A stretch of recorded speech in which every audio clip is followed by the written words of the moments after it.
Ei, pessoal, vamos começar hoje a leitura de mais um livro, Até que Nada Mais Importe, do pastor Luciano Subirá. Esse livro, assim como todos os outros que eu tenho escolhido ao longo desses meses, tem sido mensagens transformadoras e extremamente edificantes para a minha vida.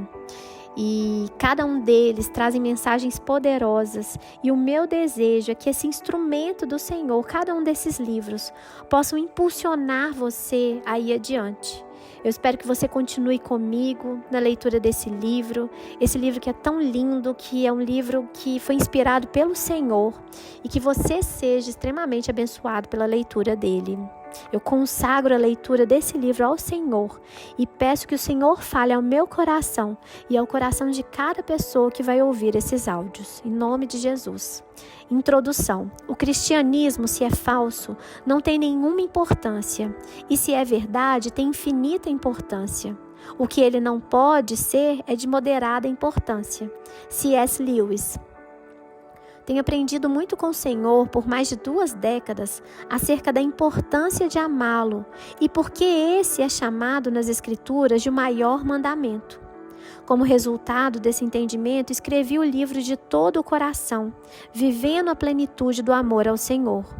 Porém, nos últimos anos, comecei também a entender algo mais acerca da busca apaixonada pelo Senhor e a maneira correta de fazer isso, o que me levou a começar a pregar desde fevereiro de 2008, a mensagem Até que Nada Mais Importe, que agora apresento como livro, com um conjunto bem mais abrangente de ensinos bíblicos do que a pregação em si. Capítulo 1. Até que Nada Mais Importe. Que não se admita no coração outro desejo ou propósito, cujo objeto supremo não seja ele. John Wesley. O dia 19 de fevereiro de 2008 foi muito significativo no entendimento dessa mensagem que venho proclamando nos últimos anos. Portanto, creio que começar a partir do ocorrido que me levou a entender essa mensagem seja a melhor forma de introduzir o assunto. Aquele foi um dia incomum, diferente e profundamente marcante. Tudo começou pela manhã com um texto bíblico que, em meu momento devocional matinal, saltou diante de meus olhos e martelou em minha cabeça o dia todo, terminando com uma forte confrontação de Deus em uma reunião à noite, quando então, e somente então, aquele texto bíblico fez de fato sentido. Contudo, antes de falar dessa reunião, preciso voltar um pouco no tempo, em torno de 1 mês e meio antes. Eu comecei o ano de 2008 determinada a buscar o Senhor como nunca havia feito. Passei os primeiros 21 dias do ano em jejum, ingerindo somente água. Até então, eu nunca havia feito esse tipo de jejum por mais de 14 dias. Entretanto, eu realmente estava disposto a ir além de qualquer limite e fazer coisas para Deus que nunca fizera. Estava em um propósito de ler a Bíblia muitas vezes naquele ano e de intensificar minha vida de oração. Portanto, se qualquer pessoa me questionasse acerca de como estava buscando o Senhor, eu provavelmente teria me avaliado muito bem. Era uma terça-feira à noite, dia de treinamento de líderes na comunidade Alcance, a igreja que pastorei em Curitiba, no estado do Paraná. Não considerávamos essa reunião como um culto, apenas orávamos um pouco pela igreja antes de ministrar uma palavra prática de treinamento ministerial ou alinhamento da visão que norteia nosso trabalho. Contudo, por alguma razão que não me lembro, iniciamos aquela reunião cantando uma conhecida canção de Mark Witt, Eu te busco, te anelo, te necessito. E à medida que cantávamos, a unção do Espírito Santo veio sobre nós de forma singular. No mesmo instante, os irmãos começaram a se ajoelhar, sentar e até mesmo prostrar-se ao chão por todo o salão. Poderia ser interpretado como algo previamente combinado, como se alguma diretriz nesse sentido tivesse sido dada, pois a maioria fez isso praticamente ao mesmo tempo. Lembro-me que caiu um grande temor do Senhor sobre nós e que me vi em lágrimas, em profundo senso de arrependimento por não estar buscando a Deus como deveria. E foi exatamente nesse ponto que tudo pareceu tão contraditório para mim. Lembre-se que eu havia acabado de fazer o maior jejum da minha vida. Eu estava orando e lendo a Bíblia com muita determinação. Eu praticamente estava quebrando todos os meus recordes em relação a buscar a Deus. Por conta disso, quando percebi em que direção o Espírito Santo estava me levando naquele momento de arrependimento, em que muitos choravam bem alto, resisti e lutei contra aquilo. Não me alegro em contar isso. Pelo contrário, sinto-me profundamente envergonhado cada vez que tenho que falar sobre o assunto. Mas a verdade é que me deixei levar pela minha carnalidade, em vez de me permitir entrar num quebrantamento profundo. Não verbalizei isso em momento algum, mas meus pensamentos, tomados por um grande sentimento de indignação, pareciam gritar para Deus: se nada do que fiz até agora em todo esse tempo de devoção e consagração foi bom, quando é que será bom o suficiente para ti? Quando chegarei ao ponto de realmente te agradar? O que esperas de mim? Qual é a intensidade com que devo te buscar? Até onde devo chegar? Por alguns instantes devo ter esquecido com quem estava falando e sou grato pela bondade, compaixão e misericórdia com que o Senhor me tratou. Hoje penso que se eu estivesse no lugar de Deus, teria imediatamente esmagado o inseto que protestasse contra mim dessa forma. O curioso é que em nenhum momento senti ter insultado o Senhor. A maneira tão doce e amorosa como o Espírito Santo falou comigo naquela noite foi inesquecível. A primeira frase que ouvi como resposta à minha indagação tornou-se o título deste capítulo e também deste livro, Até que Nada Mais Importe. Recordo-me de ter sido envolvido num amor tão intenso que faltam-me palavras para explicar. A voz doce do Espírito Santo parecia sussurrar em meu íntimo: eu não estou acusando você de nada. Eu o amo de uma forma que você não consegue entender. Eu desejo comunhão e intimidade contigo numa dimensão que vai além da sua compreensão. Mas seu conceito de busca está equivocado e mantendo-o distante de mim. Não estou interessado em sua performance de busca. O que realmente quero é o seu coração. Quero que você me deseje a ponto de todas as outras coisas perderem sua importância e tornarem-se desinteressantes. Nesse momento, uma porção da Escritura brilhou dentro de mim. Mas o que para mim era lucro, isso considerei perda por causa de Cristo. Sim, deveras considero tudo como perda, por causa da sublimidade do conhecimento de Cristo Jesus, meu Senhor, por amor do qual perdi todas as coisas e as considero como refúgio para ganhar a Cristo. Filipenses 3, versículos 7 e 8. O apóstolo Paulo declara que tudo, isso mesmo, tudo perdeu seu valor e importância diante da sublimidade, da magnificência do Senhor Jesus Cristo, aquele que precisamos conhecer cada vez mais profundamente. Uau! Aquilo veio como uma bomba em meu coração. Nessa ocasião, eu tinha 35 anos de idade, sendo todos eles vividos na obediência da fé dentro da igreja. 20 anos de vida no Espírito e 17 anos de ministério. Mas reconheço que em todo esse tempo nunca cheguei a realmente entender aquilo que o apóstolo Paulo estava dizendo. Não considero esse tempo perdido, nem meu relacionamento com Deus nesses anos como algo nulo. Mas a verdade é que até então eu baseara meu conceito de busca na performance, na produtividade. Eu valorizava quantas horas haviam sido gastas na oração, quantos capítulos da Bíblia eu havia lido, quantos dias de jejum havia feito, sem contar que sempre que possível deveria quebrar o recorde anterior. Mas nesse dia meus olhos se abriram e comecei a perceber uma outra maneira de como devemos buscar o Senhor e nos relacionar com Ele. Os textos bíblicos e suas aplicações práticas foram sussurrados pelo Espírito Santo em meu coração naquele dia. Fui confrontado, corrigido e ao mesmo tempo desafiado pelo Senhor. O que compartilho a seguir é fruto dessa experiência. Creio que foi mais do que uma experiência pessoal. Penso que o ocorrido nesse dia me permite, à semelhança dos profetas, dizer: veio a mim a palavra do Senhor. Acredito que essa mensagem é mais do que um ensino de princípios bíblicos. Ela é uma palavra profética para a nossa geração. Por isso, convido, à medida que você lê esse livro, a separar tempo para oração e reflexão e a abrir-se à ação do Espírito Santo. o padrão de busca determinado por Deus. Muitas pessoas, e eu estou falando daqueles que de fato se converteram e conhecem o Senhor, vivem sem nenhum senso de propósito. Acordam, alimentam-se e trabalham por mais alimento. Alguns estudam menos ou mais do que precisam, relacionam-se uns com os outros, embora alguns façam só o estritamente necessário, e voltam a dormir. Na verdade, eles apenas sobrevivem, vivem tão presos àquilo que é terreno. Jesus declarou: a vida do homem não consiste na abundância dos bens que ele possui. Lucas 12:15. Se isso é verdade, sabemos que é, porque a vida de tantos cristãos reflete exatamente o contrário.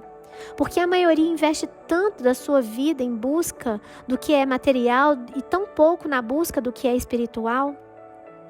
Se tivéssemos um pouquinho mais de senso de propósito, nos questionaríamos acerca daquilo que é mais importante. Para que existimos? Para que fomos criados? Quando entendemos o propósito de Deus para a nossa vida, podemos focar nossa energia e dedicação no que é realmente importante e prioritário. O ser humano foi criado e estabelecido por Deus na terra com um único e distinto propósito: buscar a Deus. A Bíblia é muito clara acerca disso. De um só fez toda a raça humana para habitar sobre toda a face da terra, havendo fixado os tempos previamente estabelecidos e os limites da sua habitação, para buscarem a Deus, se porventura, tateando, o possam achar, bem que não está longe de cada um de nós. Atos 17, 26 a 27. Desde os meus 15 anos de idade, quando fui batizado no Espírito Santo, decidi viver focado no que é eterno. Descobri, ainda adolescente, que a maioria dos cristãos estava mais focada no que é terreno do que no que é celestial. Na verdade, o certo seria dizer que essa turma estava totalmente desfocada. O apóstolo Paulo instruiu os irmãos colossenses acerca do que realmente importa: as coisas de cima e não as que são da terra. Se fostes ressuscitados juntamente com Cristo, buscai as coisas que são de cima, onde Cristo está sentado à destra de Deus. Pensai nas coisas que são de cima e não nas que são da terra, porque morrestes e a vossa vida está escondida com Cristo em Deus. Colossenses 3, versículos de 1 a 3. Apesar dessa ordem tão explícita sobre o foco correto do cristão, o que encontramos na prática é algo bem diferente. Buscar a Deus, na concepção de muitos crentes, é, na melhor das hipóteses, cumprir suas obrigações de ir aos cultos semanalmente e, especialmente, evitar faltar na celebração mensal da Santa Ceia. Conhecer o mínimo do que a Bíblia ensina, orar um pouco todo dia, pelo menos para agradecer a comida e talvez antes de dormir.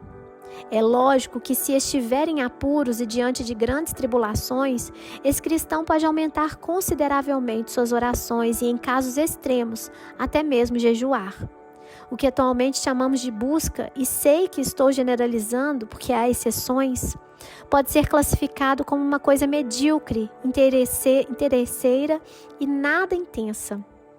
É evidente a razão pela qual nossa paixão pelo Senhor tem se mostrado tão pobre. Li em algum lugar uma afirmação atribuída a William Indy, que ilustra bem essa questão. Se gastarmos 16 horas por dia em contato com coisas dessa vida e apenas 5 minutos por dia em contato com Deus, será de admirar que as coisas dessa vida sejam para nós 200 vezes mais reais do que Deus. Nossa busca por Deus ainda é muito, muito fraca. É necessário compreender não apenas que fomos criados para buscar o Senhor, mas também como deve ser essa busca.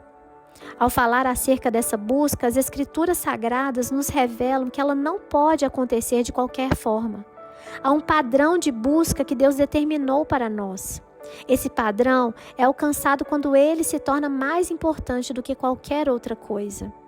Devemos chegar a um ponto tal nesse anseio por Deus que nada mais importe. O Senhor, através do profeta Jeremias, revelou qual é o tipo de busca que nos levará a encontrá-lo. Buscar-me-eis e me achareis quando me buscardes de todo o vosso coração. Jeremias 29, 13. Logo, o interesse de Deus não está apenas no fato de o buscarmos, mas em como fazemos isso. Ele não aceita nada menos que nossa inteira dedicação e paixão nessa busca. Essa é a razão pela qual o Senhor não está interessado na busca em si, mas no motivo que nos leva a buscá-lo. Observe também que ao falar sobre buscar a Deus, o profeta Jeremias usou a expressão de todo o coração. Ela foi usada na Bíblia tanto para falar da intensidade de nossa busca ao Senhor, como para determinar a intensidade de nosso amor para com Deus. Amará, pois, o Senhor teu Deus de todo o seu coração, de toda a tua alma e de todo o teu entendimento. Marcos 12:30. O que Deus espera de nós é nada menos do que amor total.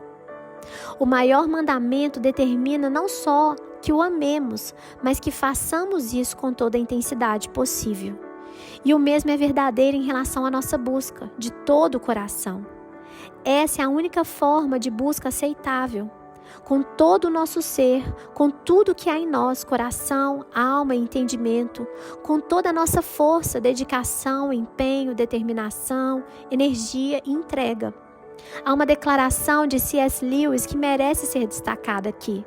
O cristianismo, se é falso, não tem nenhuma importância, e se é verdadeiro, tem infinita importância. O que ele não pode ser é de moderada importância. Contudo, me assusta constatar que a maioria dos cristãos parecem estar vivendo como se a vida cristã fosse de moderada importância. Somos parte de uma geração que o Senhor declarou não ser fria nem quente. Infelizmente, estamos exatamente nesse ponto de atribuir ao relacionamento com Deus uma baixa ou moderada importância. A ausência não só da atitude da busca apaixonada, como também da falta de ensino sobre o assunto, é evidente por toda parte. No livro A Vida Crucificada, Como Viver uma Experiência Cristã Mais Profunda, encontramos um desabafo do autor.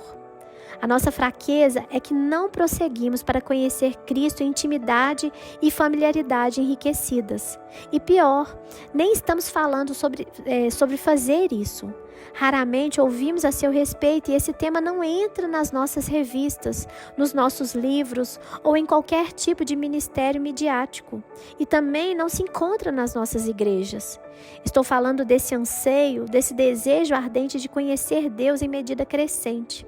Esse anseio deveria empurrar-nos adiante, em direção à perfeição espiritual.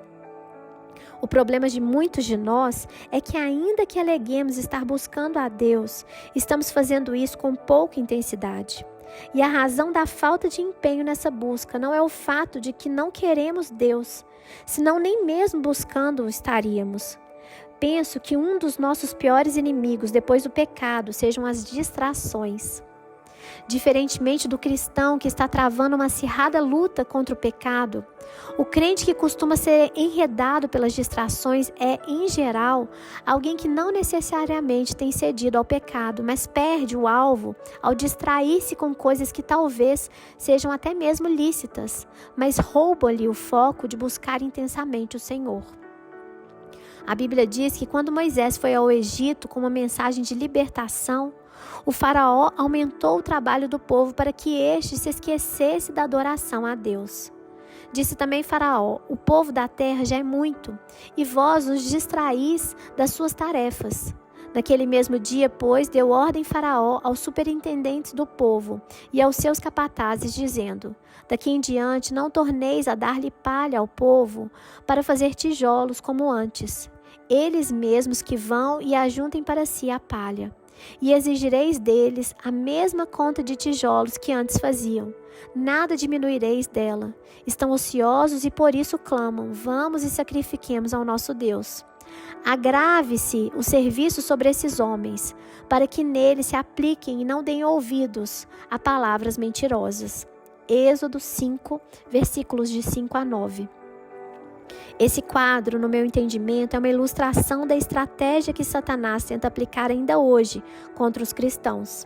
Aliás, na tipologia bíblica, o faraó é uma figura do diabo, o nosso antigo tirano e opressor de quem Deus nos libertou. Colossenses 1,13. Hoje em dia, há muitas pessoas que se envolvem tanto em seus trabalhos e negócios que não conseguem ter tempo sequer de se lembrar de buscar a Deus, que dirá da busca propriamente dita. Na antiga aliança, Deus exigia um dia semanal de descanso, no qual as pessoas não somente paravam de trabalhar, mas também usavam esse tempo para buscar e adorar o Senhor. Hoje, apesar de vivermos em uma melhor aliança baseada em melhores promessas, Hebreus 8:6, estamos vivendo aquém até mesmo do tempo mínimo de relacionamento com Deus, que era esperado na antiga aliança. Infelizmente, essa distração tem se tornado um fator de esfriamento para muitos cristãos sinceros, que nem mesmo cederam às pressões do mundo ou do pecado. Eles venceram nessas áreas, mas sucumbiram diante das distrações. Na parábola da grande ceia, Jesus tratou acerca disso. Ele, porém, respondeu: certo homem deu uma grande ceia e convidou muitos. À hora da ceia, enviou seu servo para avisar aos convidados: vinde, porque tudo já está preparado. Não obstante, todos, a uma, começaram a excusar-se. Disse o primeiro: comprei um campo e preciso ir vê-lo. Rogo-te que me tenhas por excusado. Outro disse: comprei 5 juntas de boi e vou experimentá-las. Rogo-te que me tenhas excusado. E outro disse: casei-me, por isso não posso ir. Voltando o servo, tudo contou ao seu senhor. Então, irado, o dono da casa disse ao seu servo: sai depressa para as ruas e becos da cidade e traze para aqui os pobres, os aleijados, os cegos e os coxos. Depois lhe disse o servo: Senhor, feito está como mandaste e ainda há lugar.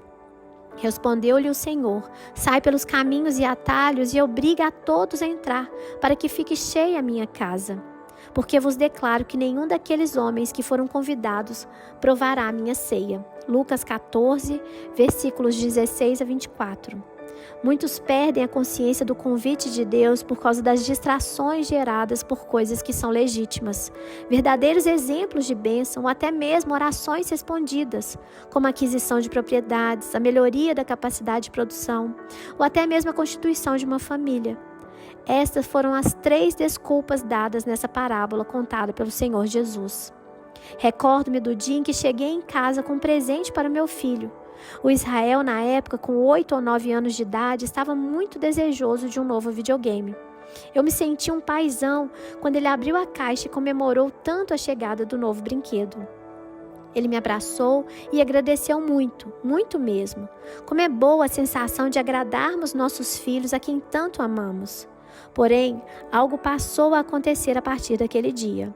Normalmente, quando eu chegava de viagem, o que tenho feito bastante nos últimos anos, meus filhos estavam na sala só esperando pela minha chegada para celebrar a volta do pai à casa.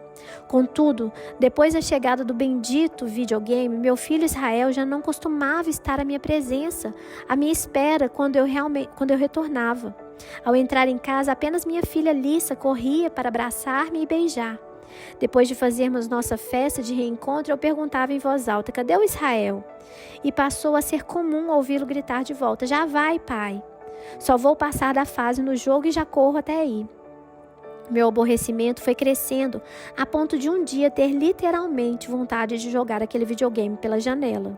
Não duvidava do amor do meu filho por nem um instante sequer, mas percebi que aquele jogo realmente o estava distraindo do que deveria ser nosso momento precioso de comunhão. Penso que temos feito exatamente a mesma coisa em relação ao nosso relacionamento com Deus. Oramos e pedimos a Ele algumas coisas que desejamos tanto, e o Pai Celeste, em sua infinita bondade, nos atende e nos concede os nossos brinquedos, as bênçãos buscadas. Então aquelas coisas lícitas, que não têm nada de errado em si mesmas, começam a nos distrair do Senhor. Você já viu algo parecido em sua vida? Fiquei profundamente chocado ao descobrir isso em minha própria vida. A Bíblia nos mostra que até mesmo o casamento, uma instituição divina e, portanto, uma bênção, pode se tornar uma distração, algo que pode atrapalhar a nossa dedicação ao Senhor. Paulo falou disso quando escreveu aos Coríntios: o que realmente eu quero é que estejais livres de preocupações. Quem não é casado cuida das coisas do Senhor, de como agradar ao Senhor. Mas o que se casou cuida das coisas do mundo, de como agradar a esposa, e assim está dividido. Também a mulher, tanto a viúva como a virgem, cuida das coisas do Senhor para ser santa, assim no corpo como no espírito. A que casou, porém, se preocupam com as coisas do mundo, de como agradar o marido. Digo isso em favor dos vossos próprios interesses, não que eu pretenda enredar-vos, mas somente para o que é decoroso e vos facilite a consagrar-vos desimpedidamente ao Senhor. 1 Coríntios 7, 32 a 35. É impressionante como coisas boas, de valor, não só aos nossos olhos, mas até mesmo aos olhos de Deus, podem tornar-se um motivo de distração para a nossa comunhão com o Senhor. E isso é tão sério e ao mesmo tempo passa tão despercebido. Até mesmo nosso próprio serviço prestado ao Senhor pode se tornar uma distração. Os irmãos da igreja de Éfeso perderam o seu primeiro amor, Apocalipse 2:4, ainda que não tivessem parado de trabalhar para Deus. Apocalipse 2, versículos 2 e 3. Encontramos também uma clara advertência do Senhor Jesus no relato bíblico da visita de Cristo à casa de Marta e Maria. Enquanto Maria estava aos pés de Jesus, Marta se queixava pelo fato de haver ficado sozinha na cozinha servindo. Não creio que Marta estivesse trabalhando somente para manter a casa em ordem. Penso que ela já tinha uma boa motivação. Seguramente, pelo respeito para com Jesus, o que era de esperar, ela queria ser uma boa anfitriã, queria receber e servir bem ao Senhor. No entanto, até mesmo os bons motivos podem se tornar distrações. Por isso Jesus disse o seguinte a Marta: Respondeu-lhe o Senhor: Marta, Marta, andas inquieta e te preocupas com muitas coisas. Entretanto, pouco é necessário, ou mesmo só uma coisa. Maria, pois, escolheu a boa parte, e esta não lhe será tirada. Lucas 10, 41 e 42. Uma só coisa é necessária. Nada, absolutamente nada é mais importante do que a nossa concentração em buscar a Deus sem distração alguma. Alguns anos depois de ter recebido de Deus essa advertência, conheci uma música lá no I-Hope de Kansas City, que diz: Dá-me olhos de pomba. E nessa canção, ela pede ao Senhor por uma devoção sem distração, só para ti. Curioso, fui pesquisar sobre os olhos da pomba e descobri que essa ave não tem uma visão multifocal. Pelo contrário, ela foca numa coisa de cada vez com seus olhos. Esse entendimento me fez concluir que a expressão olhos de pomba, encontrada no livro de Cantares de Salomão 5:12, fala de não ter olhos para mais nada ou ninguém. Essa é a dimensão de paixão, devoção e busca que devemos ter para com o Senhor. Olhos só para Ele, sem distração alguma. Precisamos vigiar com relação a todas as coisas que podem nos distrair, tirar o nosso foco de termos o Senhor em primeiro lugar. Até mesmo as coisas boas e lícitas que podem ser consideradas bênçãos em nossas vidas. Cristo nos advertiu de buscar em primeiro lugar o seu reino e a sua justiça, e diz que então, somente então, as demais coisas, comida, vestuário, seriam acrescentadas. Mateus 6,33. O que Jesus estava nos ensinando era algo que poderíamos expressar assim: foquem no mais importante, buscar a Deus e seus interesses, e então o resto vem junto, a reboque. O problema é que invertemos tudo. Hoje em dia, as pessoas vão à igreja buscar somente o que é material, embora me pareça que estejam na expectativa de que o reino acompanhe essas bênçãos materiais. Nossa busca principal deveria ser pela presença bendita de nosso Senhor. Mas a própria busca por outras coisas que podemos receber de Deus, e isso não é errado em si mesmo, tem nos distraído da pessoa dele. Isso é tão triste e ao mesmo tempo tão imperceptível para a maioria de nós. Jesus abençoe vocês e até o nosso próximo capítulo.